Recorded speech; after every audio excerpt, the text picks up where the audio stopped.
Hola, soy Irene, esto es Bucaneras y hoy os voy a hablar de ciencia ficción.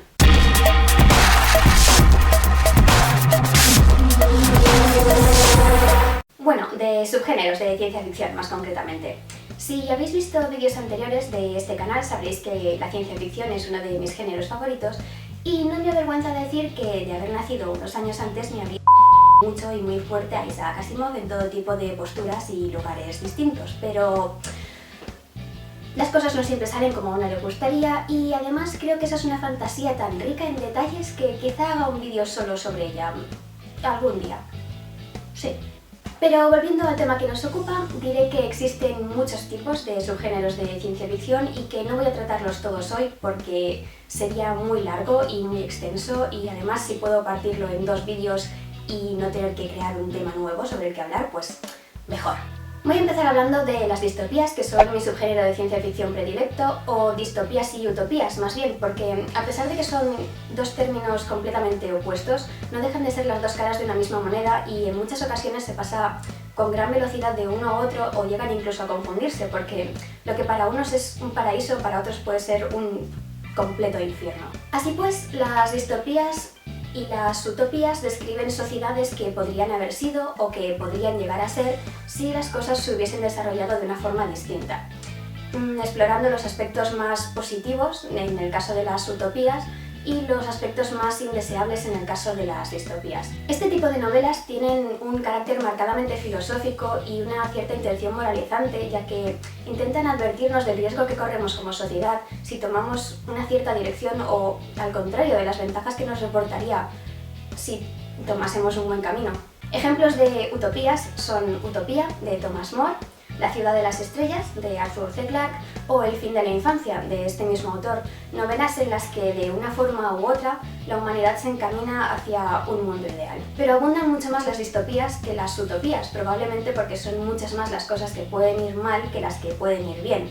Y de hecho, la distopía es un género tan amplio que tiene subgéneros en sí misma que, bueno, son un montón y podría incluso hacer un vídeo aparte solo sobre los subgéneros de distopía porque están las políticas, las comerciales, las de carácter religioso, las filosóficas, las apocalípticas, las postapocalípticas y... bueno, me estaré dejando alguna seguro, pero no me acuerdo ahora. Probablemente, ya os digo, hablaré de esto en algún otro momento. Ejemplos de distopías son 1984, de George Orwell, Un mundo feliz, de Aldous Huxley, Fahrenheit 451, de Ray Bradbury, Sueñan los androides con ovejas eléctricas, de Philip K. Dick, Mercaderes del espacio, de Frederick Paul, Los humanoides, de Jack Williamson, El día de los trífidos, de John Wyndham, Soy leyenda, de Richard Matheson, Cronopaisaje, de Benford, etcétera, etcétera, etcétera. Hay muchísimas distopías sobre muchísimos temas distintos. Otro subgénero de la ciencia ficción son las ucronías, aquello que pudo ser y no fue, o aquello de que hubiese pasado si... Este subgénero, puramente especulativo, tiene también inclinaciones claramente distópicas, puesto que nos muestra en muchas ocasiones mundos bastante peores que el nuestro. Tal es el caso de Pavana, de Kate Roberts, un mundo en el que la Iglesia Católica ha destruido todo tipo de progreso y libertad de pensamiento. Lo que el viento se llevó, de Ward Moore, un libro en el que los Estados Unidos son un poco más que un país tercermundista. O El hombre en el castillo, de Philip K. Dick, un mundo en el que tanto Japón como Alemania han ganado la Segunda Guerra Mundial y se han repartido el globo de forma que Europa y África son totalmente nazis y la costa oeste de los Estados Unidos está gobernada por los japoneses. Temas recurrentes en las ucronías son qué hubiese pasado si Roma no hubiese caído, qué hubiese pasado si los dinosaurios no se hubiesen extinguido, o qué hubiese pasado si la Armada Invencible hubiese sido realmente invencible. Pero podemos incluso enredar un poco más la cosa y meter dentro del género de las cronías La llegada de los gatos cuánticos, de Frederick Paul, una novela en la que una serie de universos paralelos entran en contacto entre sí, generando mundos tan descabellados como Estados Unidos siendo una república islámica, o un mundo en el que Stalin no ha sido dictador, o un mundo en el que un tal Isaac Asimov es un reconocido médico ruso que tanto hace operaciones a corazón abierto como de almorranas. Y es que los universos alternativos están muy ligados a las ucronías, a pesar de que quizá merezcan un apartado propio dentro de los subgéneros de la ciencia ficción. Otro subgénero es la space opera, que es el género de aventuras con fondo de ciencia ficción. generalmente ambientado en el espacio, aunque no siempre. Suele ser colorista, detallado, con grandes gestas, batallas, villanos y con una trama más cercana al thriller que a la reflexión. El origen de la space opera parece ser la novela del oeste americano, muy popular en la época de entreguerras en Estados Unidos, cambiando a los indios por aliens, las pistolas de balas por las pistolas de rayos y el oeste americano por la inmensidad del espacio, aunque las chicas siguen siendo las mismas. Esta ficción tan colorista influyó mucho en el resto de subgéneros que aprendieron que, además de ser reflexivo, se puede entretener, cosa que el lector medio agradece. Y ejemplos de ellos son Las estrellas mi destino, de Alfred Bester, Tropas del espacio, de Robert Heinlein, o Bill, el héroe galáctico, de Harry Harrison. Dentro de este subgénero, además, encontramos multitud de sagas, cosa que no hemos visto en los subgéneros anteriores, que se limitaban casi exclusivamente a libros autoconclusivos. Tenemos, por ejemplo, Los cantos de Hyperion, de Dan Simmons, la saga de las fundaciones, de Isaac Asimov, la serie de Dune, de Frank Herbert,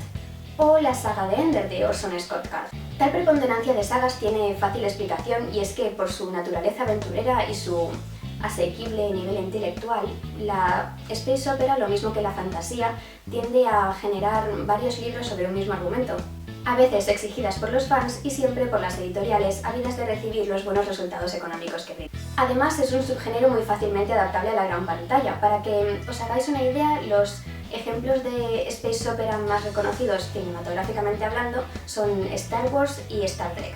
Así que os podéis imaginar la cantidad de fans y de pasta incalculable que mueve el subgénero de la space opera. Y por último, me gustaría hablar del surrealismo.